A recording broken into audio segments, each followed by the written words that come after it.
Hey there everyone, it's tsaeni and welcome to my Fontaine teapot tour. Joining us today in spirit, but also on the screen, is my good friend Moss Syrup, who's displayed as Rye on screen. They helped me with the filming of this teapot tour, but because I filmed this such a long time ago and I'm only doing the voiceover now, they were not able to join me for this voiceover. Hopefully they will in the future, but for today, no, they're not here. I'm super sorry that this has been delayed for so long, and I totally owe you another tour of my Animal Crossing island, but I wanted to focus on getting this one out first.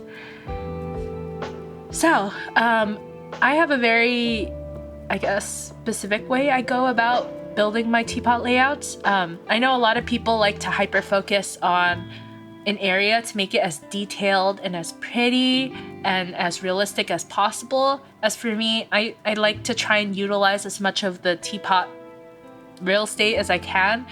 That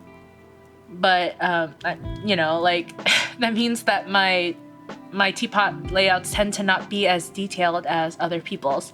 Regardless, I still try my best to make things as pretty as I can.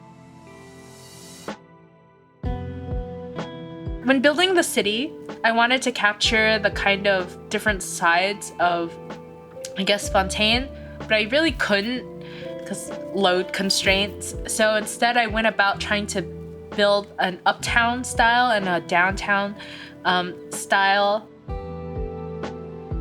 So historically, uptown refers to kind of the more affluent, residential, quiet areas, like the suburbs, really. Meanwhile, downtown referred to the urban heart.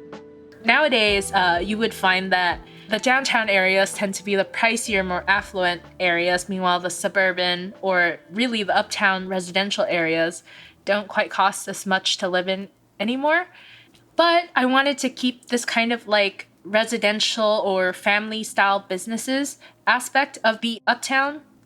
Meanwhile, I wanted the downtown to be a little more lively.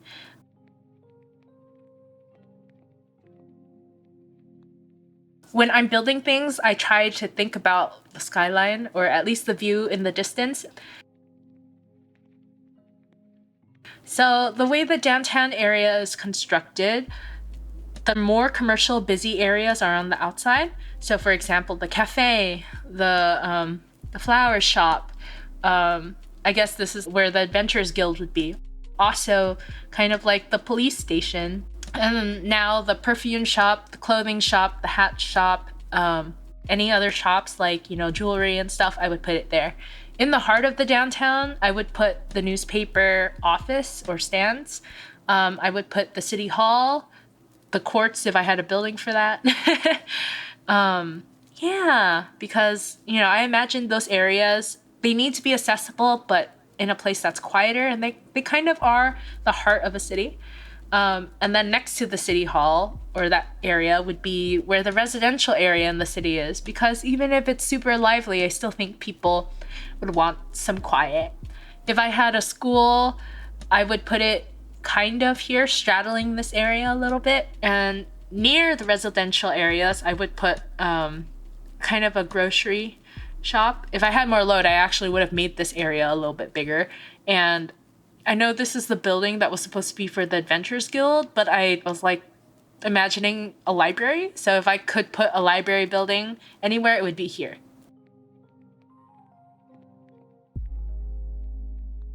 Now onto my favorite part of my teapot layout, and that is the garden.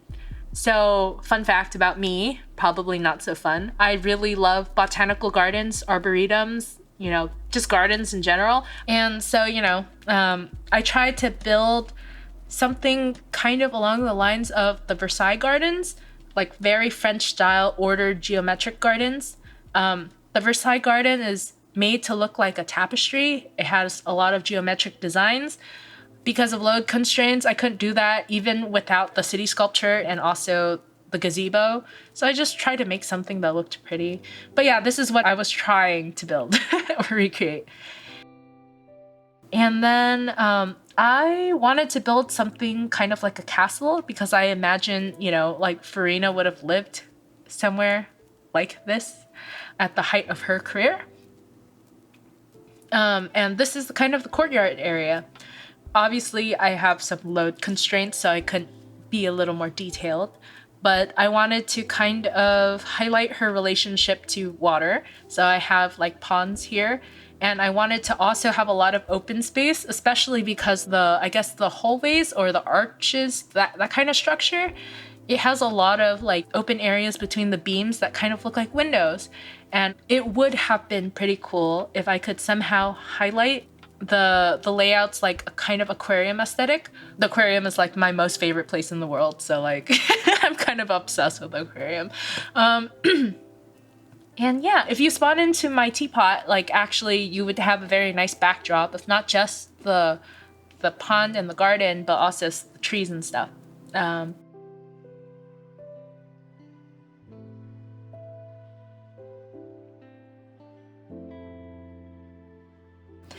So the inside of the building, so when you first walk in, that reception room is actually me trying to make a ballroom.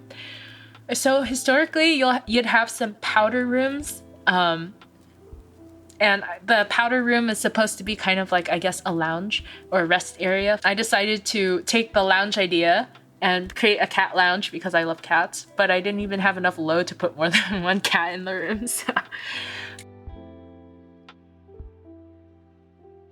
So in that ballroom, you also have, I guess, a seating area for the host to sit and receive their guests at, which is that.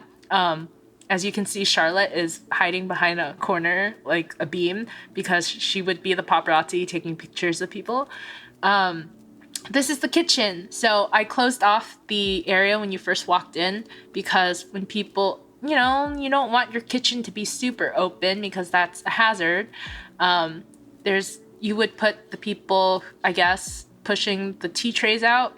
You just load it on that side that we're walking towards, and then they would just push it out. And only people who are supposed to be in the kitchen will be in the kitchen. I'm told that putting books in a kitchen is a fire hazard, but for me it's like, oh, you gotta have books in there because like recipes and like cookbooks and stuff. Okay, behind the guests, like the host seating area, is this office or library. I wanted to put more bookshelves in here, but I ran out of load. This room took a long time to make because of, I'm not sure if you saw, but there was a ladle. It took forever to glitch because I had to make it float and then glitch something under it. And this room is, I'm so behind. This room is supposed to be, where you put your little things on display.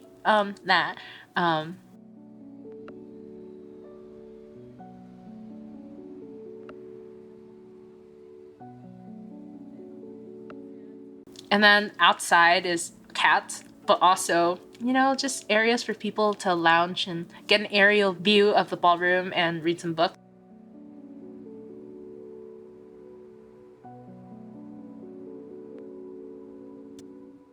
This is my favorite room. So like this room is like for me because if I had a house, I would have this huge aquarium in it and then embed bookshelves into it and then just kind of hide here and read all the time. Yeah. Anyway, thank you for joining me on my teapot tour.